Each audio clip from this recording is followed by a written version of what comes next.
Washington.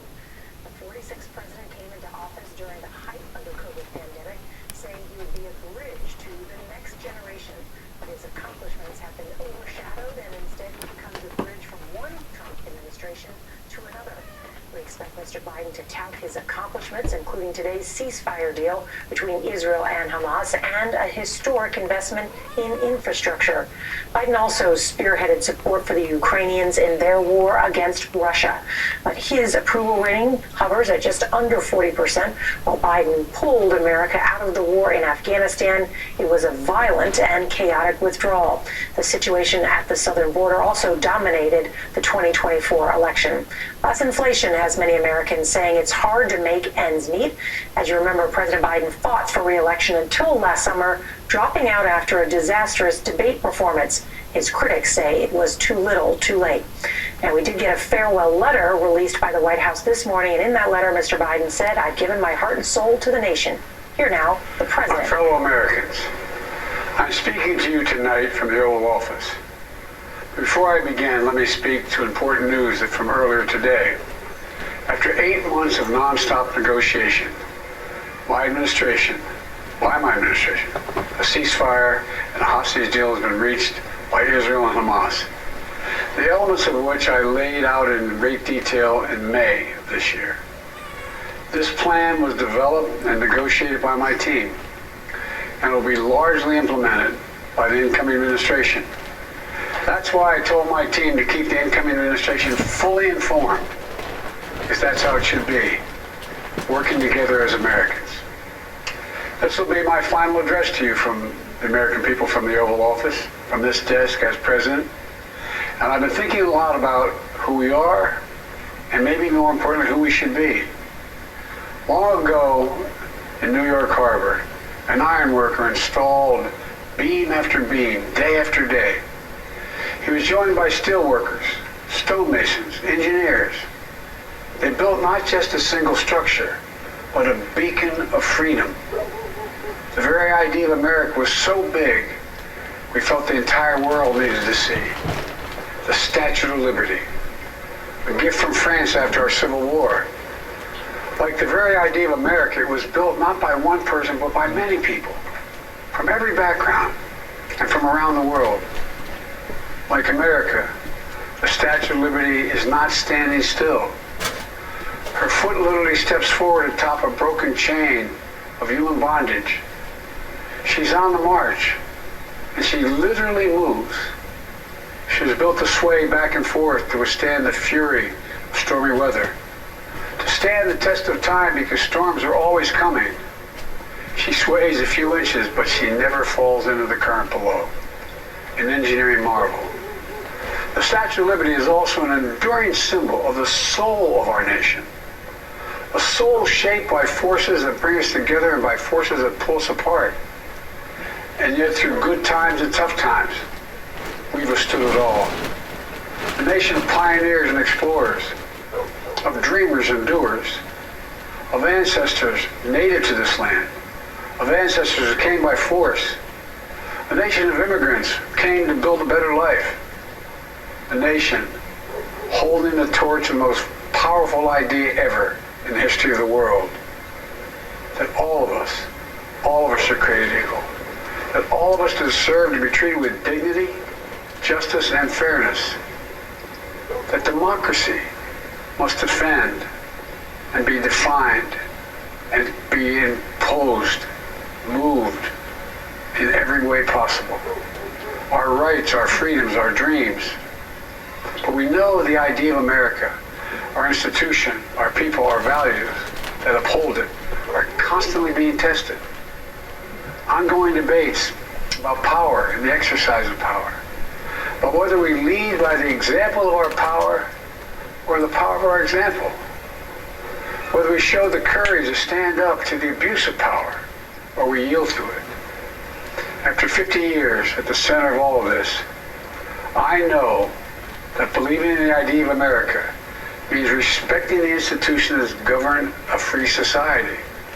The presidency, the Congress, the courts, a free and independent press.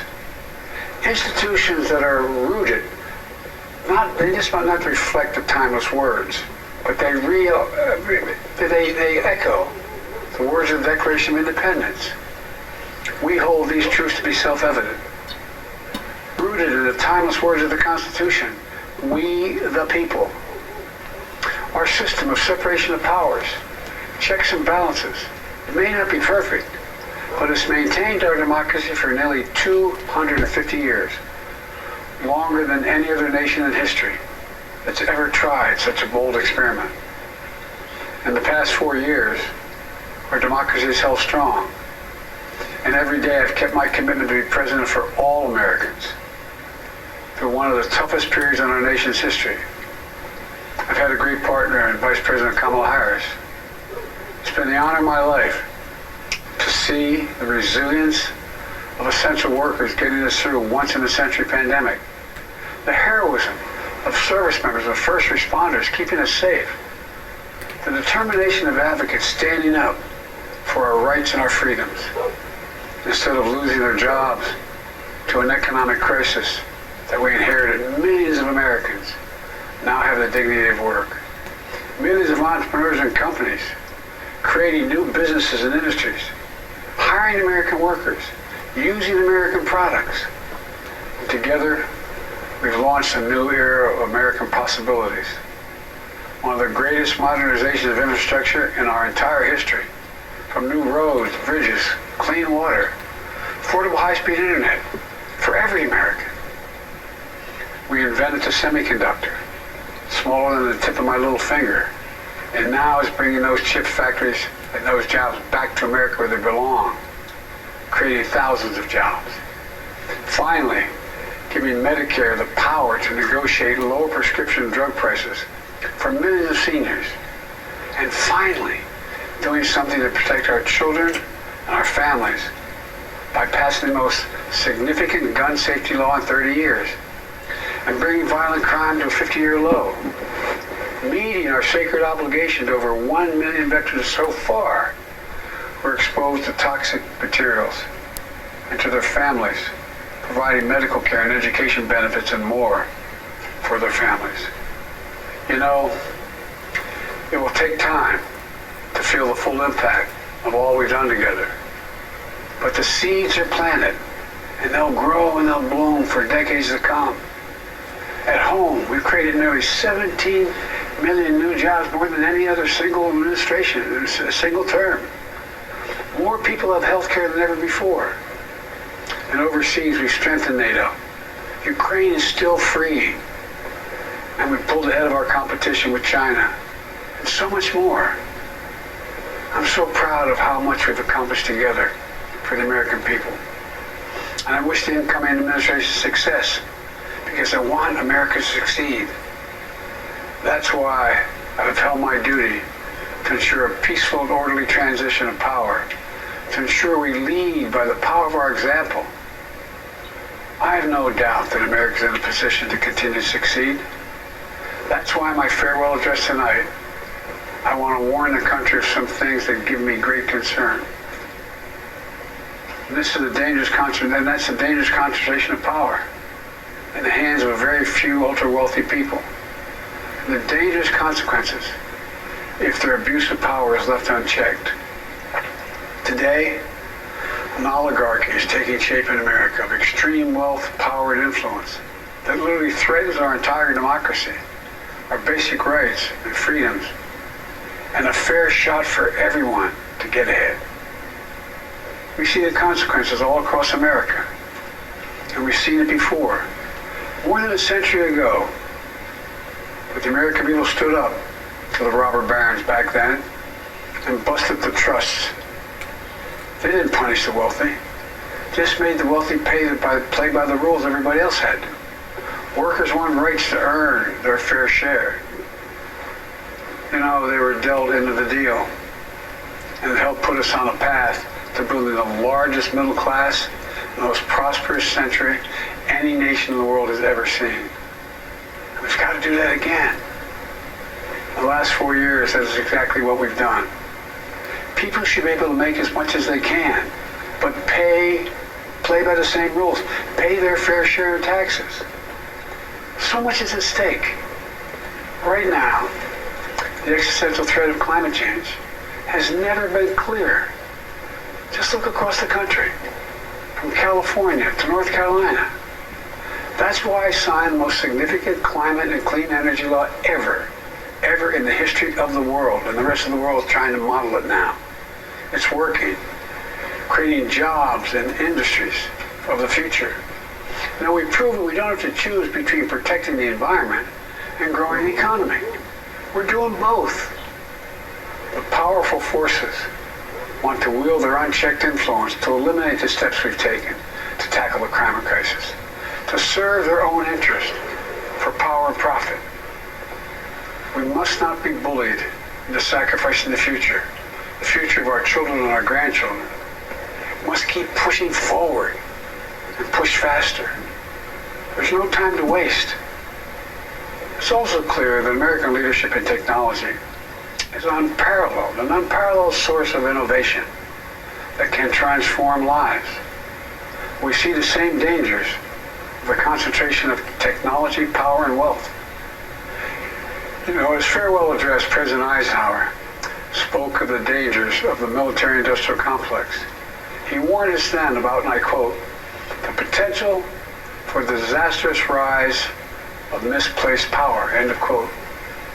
6 decades later, I'm equally concerned about the potential rise of a tech-industrial complex that could pose real dangers for our country as well. Americans are being buried under an avalanche of misinformation and disinformation, enabling the abuse of power. The free press is crumbling. Editors are disappearing. Social media is giving up on fact-checking. The truth is smothered by lies told for power and for profit. We must hold the social platforms accountable to protect our children, our families, and our very democracy from the abuse of power. Meanwhile, artificial intelligence is the most consequential technology of our time, perhaps of all time. Nothing offers more profound possibilities and risks for our economy and our security, our society, for humanity. Artificial intelligence even has the potential to help us answer my call to end cancer as we know it. But unless safeguards are in place, AI could spawn new threats to our rights, our way of life, to our privacy, how we work and how we protect our nation. We must make sure AI is safe and trustworthy and good for all humankind. In the age of AI, it's more important than ever that the people must govern. And as the land of liberty, America, not China, must lead the world in the development of AI. You know, in the years ahead, it'll help to be, it could be up to the president, the presidency, the Congress, the courts, the free press, and the American people to confront these powerful forces. We must reform the tax code, not by giving the biggest tax cuts to billionaires, but by making them begin to pay our fair share. We need to get dark money. That's that hidden funding behind too many campaigns contributions. We need to get it out of our politics. We need to enact an 18-year time limit, time and term, for the strongest ethics reforms for our Supreme Court. We need to ban members of Congress from trading stock while they're in the Congress. We need to amend the Constitution to make clear that no president is immune from crimes that he or she commits while in office. The president's power is not limited. It's not absolute, and it shouldn't be. And in a democracy, there's another danger to the concentration of power and wealth. It erodes a sense of unity and common purpose. It causes distrust and division. Participating in our democracy becomes exhausting and even disillusioning. And people don't feel like they have a fair shot. We have to stay engaged in the process. I know it's frustrating. A fair shot is what makes America, America. Everyone's entitled to a fair shot, not a guarantee, but just a fair shot, an even playing field. going as far as your hard work and talent can take you. We can never lose that essential truth, remain who we are.